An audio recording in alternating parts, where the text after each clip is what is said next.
現在另外一場戰事，我們要來特別關心到是俄烏戰事，普丁是不是豁出去了？最新消息，一共是出動了656架的無人機，73枚的飛彈，創下了紀錄哦，狂炸烏克蘭。澤倫斯基這時候喊說，俄羅斯恐怕除了這一次的大規模攻擊之外，恐怕在48小時內還會發動下一波攻擊。他說這是從美國得來的情報，並且向川普急討愛國者飛彈。俄烏戰事是否走向終極攤牌？今天會來做關心，歡迎觀眾朋友在留言區幫我們做留言。如果您認為接下來普丁會在夏季發動大總攻，可以留言寫1；如果您認為這一個戰事還會拖好一陣子，可以留言寫2，跟我們一起來討論有關於俄烏的戰情。我們要趕快來看到的是最新消息，俄羅斯在2號的凌晨發動的這一起，說是戰爭以來單日最大規模的一次空襲行動，地點鎖定了基輔、中北部、哈爾科夫、扎波羅熱等等的城市，出動了600多架無人機、70多枚各式飛彈，重點是竟然還有極音速武器也一起瞄準這個烏克蘭，對準當地的燃料庫、運輸節點跟軍用的機場。除了這一些基礎設施受到攻擊之外，我們來看到也有非常多的人員傷亡，包括17死跟130多個人受傷，50多棟建築遭到破壞。當時在狂轟的一個過程當中，許多的烏克蘭的民眾是趕快跑到了這個地鐵站的下面去躲避，並且他们回顧哦，當時到處都是煙和廢墟，我們以為世界末日到了，所有的東西都像是燒焦了。他們說呢，當時所有的東西，包括被瓦礫啊，還有這些煙霧，甚至是灰燼都給覆蓋，真的把他們給嚇了一大跳。那麼最新呢，我們來看到澤倫斯基繼續的示警，說他得到了情報，是來自於美國的情報單位給的。接下來在48個小時之內，普丁還會發動下一波的猛攻，所以他在此時趕快急喊川普總統，希望趕快拿到愛國者飛彈。他也坦承，現在防空是烏克蘭最大的一個弱點。俄軍一個晚上發動了規模最大的一場空襲行動，真正的目的到底是什麼？是在為接下來的夏季總攻來鋪路嗎？還是它有其他的原因？俄烏戰爭會不會接近攤牌？幹哥怎麼看？好，這一場這個空襲哈，可以說是這幾個月來最大的規模的一次。你知道為什麼嗎？一夜之間發射了656架無人機，就一次啦。這個規模太大了，而且最主要的並不是你發射的600多架無人機，而是還發射了73枚飛彈。這裡面什麼飛彈都有，有真果樹，有伊斯坎德，還有極音速武器。那你豈不是精銳盡出了嗎？那其實我今天這樣子講這個數據，你可能不太有感覺。我告訴你，基輔車站一片煉獄，因為一聽到防空警報啊，基輔的市民啊，一定是往地鐵躲啊。以前的規模還不大，因為他們覺得說俄羅斯飛彈不準，現在很準了。現在大家都真的，一聽到警報就會躲下去。6月2號當晚躲下去4萬名市民，這4萬名市民躲下去，我跟你講啊，那慘不忍睹啊！你知道為什麼？抱小孩的，然後披棉被的，什麼一堆，就這樣躲下去。你看到那個場面，就好像你看到世界末日那個場面沒有兩樣。這種場景，你會覺得說，這個不應該是現代社會有的吧？現在還在基輔上演，我真不知道澤倫斯基你怎麼能夠睡得着覺？你的人民不時要躲防空警報，因為防空警報對我們來講，尤其對我們台灣人來講，可能是60年前的記憶吧。現在不是啊，現在不僅僅是基輔啊，扎波羅熱也是這樣子，然後還有很多城市也是這樣子。那你就會覺得說，那到底是怎麼回事呢？俄羅斯不是現在正在跟美國斡旋啊，可能快會有一些結果出來了嗎？普丁為什麼在這個階段還要發動這麼大的攻擊？而且澤倫斯基他也講了，明天可能還有一波更大的攻擊。也就是說，等我們節目播完了，又有更大的攻擊。入夜以後，當然在他們那邊應該是白天了，會有一波更大的攻擊。這次攻擊造成17人死亡，有一種說法是22人死亡。然後反正你就會覺得說，這好像有點反其道而行了嘛，對不對？這到底怎麼回事？你知道為什麼？我現在告訴各位為什麼？因為在上個禮拜，烏克蘭才剛剛啊，也是一夜之間出動了300架無人機，而且其中有一半被擊落，148架被俄羅斯的防空系統擊落。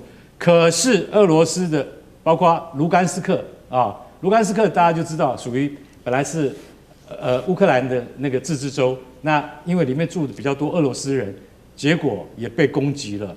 對，等於是烏克蘭去攻擊自己以前的領土，然後打死了22個人，所以大家就曉得說，其實反而是到了停火邊緣，衝突反而更劇烈的原因究竟是出在哪裡？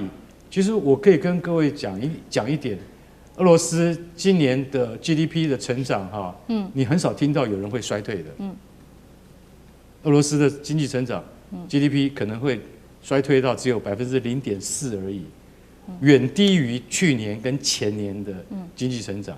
本來如果照正常沒有戰爭，他今年的 GDP 要成長1.3%的，他說現在連0.4都保不住了。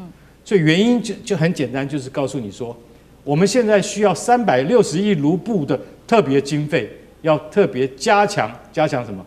加強守住前線。那我們說句實在話，川普在這裡面到底扮演成了什麼角色？而是說，我們今天看到那個基輔啊被攻擊的那個慘狀，同樣俄羅斯的發電廠啊跟飛彈雷達站一樣遭受攻擊。在這種情況底下，那我想請問你，到底誰是贏家？我們不知道，我真的不知道到底誰是贏家。我們必須要去問一個問題，就是說，如果俄羅斯要發動夏季總攻勢的話，那還要再死多少人？而是說，今天我們要看整個戰場的走向，已經到了都是用無人機互轟，你看不到實際的作戰，你看不到實際的戰果在哪裡，而是說不斷的有人命的損傷以及經濟損失。為什麼？大家知道現在烏克蘭一年生產多少無人機嗎？20萬架。20萬架不到1年就用光了。然後你今天造成的這些经濟損失，老實講一句，你可能很久都沒有辦法恢復的。所以我認為，接下來普丁如果發動更瘋狂的攻擊的話，澤倫斯基跟美國要愛國者飛彈，那又是一個錢坑了。因為愛國者飛彈大家都知道，一枚要300萬美金。用愛國者飛彈去攔截俄羅斯的極音速飛彈，那是划不來的。可是划不來，他也是一樣要。為什麼？因為這樣子他才能夠穩坐他的總統大位。我說句實在話，如果國際調停再沒有一個結果的話，俄烏前線已經幾乎變成一個人間煉獄，真的很值得所有愛好和平的大眾們多多關心的。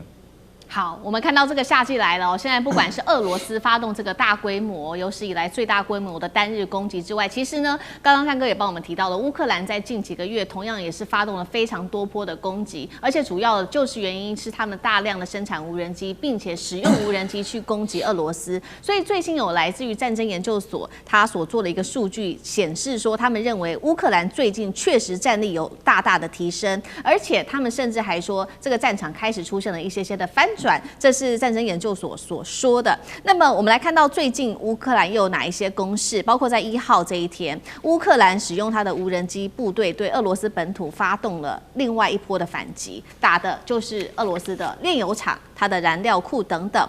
澤倫斯基直接統計，他說1到5月已經攻擊了15座俄羅斯的煉油設施。再來 CNN 指出說，光是4月份烏克蘭奪回的領土是多於俄羅斯佔領的面積的，這算是俄羅斯從這個2024庫斯克事件之後首次出現的領土淨流失。好，比較敏感的事情是，剛剛其實幹哥也幫我們提到了嘛，現在俄羅斯的這個經濟狀況是不是已經發生一些比較大的問題？尤其是來自於這個彭博社所做的一個報道，他說有從內部取得的文件顯示說，俄羅斯的財政部跟央行官員警告普丁說，戰爭開支讓他們快要撐不下去，恐怕導致這個國防支出太大了，到了一個危險的程度。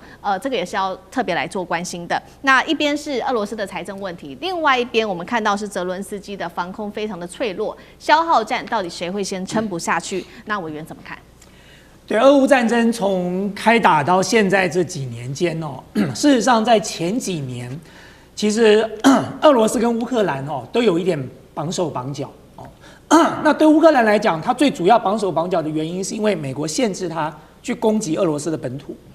那對俄羅斯來講，它綁手綁腳的原因是因為俄羅斯根本就沒有打算把烏克蘭給完全併吞掉，它只是希望能夠把烏東地區原本屬於烏克蘭的這個當時這個贈予給這個原本屬於俄羅斯贈予給烏克蘭的這個土地能夠拿回來。所以我們可以看得到，在原先這個前幾年哦，雙方的戰場就局限在烏東地區，所以呢彼此都有一點綁手綁腳哦。但是後來呢，當川普當選之後，川普試圖介入，然後呢主導和談失敗之後呢，美國反而撒手不管了。在美國撒手不管之後，對這個澤倫斯基來講，他就認為他可以放手的去攻擊俄羅斯的本土了哦。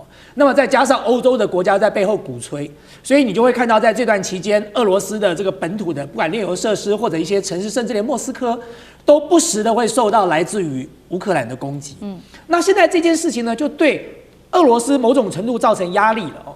那對俄羅斯來講，他原本的盤算是什麼？是我只想把我當年蘇聯贈送給你的土地拿回來。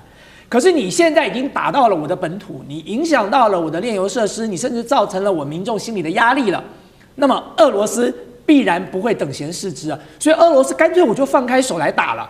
所以我原本只打你烏東地區的，我現在連烏西一起來。所以為什麼基輔會有這麼大規模的被轟炸？俄羅斯在前幾天就已經跟美國和西方的國家做過宣誓嘍，希望他們儘快撤僑了。所以因為他馬上要對基輔、對烏西地區發動全面的攻擊了。所以這場戰爭呢，當大家都放開手來打的時候，到底誰比較倒霉哦？那麼說實話，我還是覺得瘦死的駱駝比馬大哦。但是更重要的點是，俄羅斯還沒瘦死啊，它還不是一個瘦死的駱駝，它是一隻老虎。哪怕這老虎可能有一點老了，年老力衰了，但是對付烏克蘭仍然是綽綽有餘的。所以今天你讓俄罗斯放開手打你烏西的時候，他手上所有的武器都會丟出來哦。那對烏克蘭來說就是災難性的毀滅了。所以接下來如果要問我說誰到底先撐不住，只要俄羅斯持續維持這樣的攻勢跟密度來攻擊烏西地區，烏克蘭馬上就撐不住了。好，等一下同一個問題，我們也特別請教漢庭。那另外一方面，我們也來特別關注到一個國家，就是這個北約跟這個羅馬尼亞的關係。因為呢，俄羅斯它前幾天有一架無人機哦，傳說是誤炸，或者是說直接穿越了羅馬尼亞它的民宅，那引爆北約強烈的抗議。但是呢，並沒有啟動所謂的北約集體防禦哦。俄羅斯前總統直接放話說，安寧的日子已經結束了。所以另外一個問題就是說，到底北約的紅線在哪裡？怎麼樣才可以就是啟動所謂的集體防禦來保護自己的盟國？那漢庭怎麼看？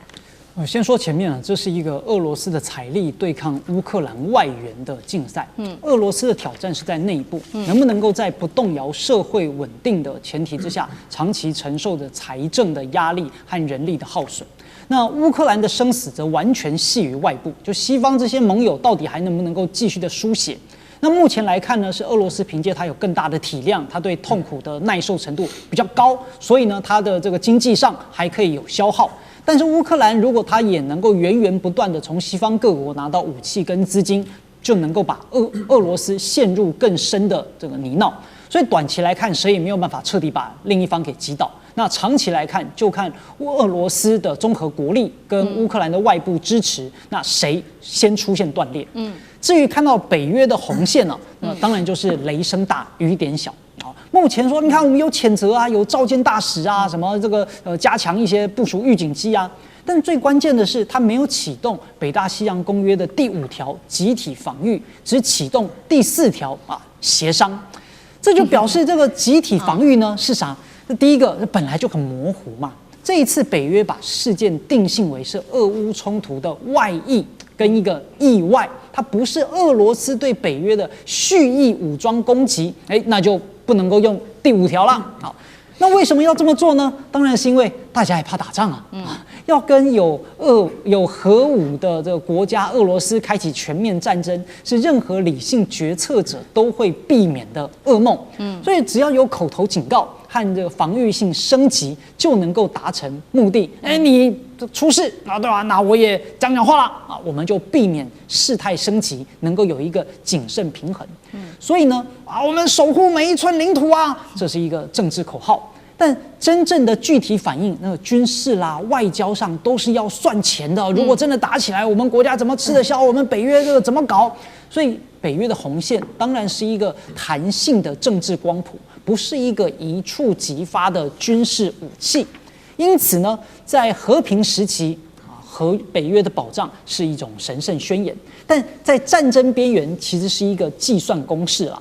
所以對西方來說呢，用烏克蘭的鮮血繼續去消耗俄羅斯就好，要我們自己親自出場，算了吧，算了吧。好，謝謝漢庭。那我們休息一下，馬上回來。地缘政治、美中之爭、戰略價值、強權崛起、小國生存，現在與未來洞悉事件走向，掌握世界脈動，全球觀點。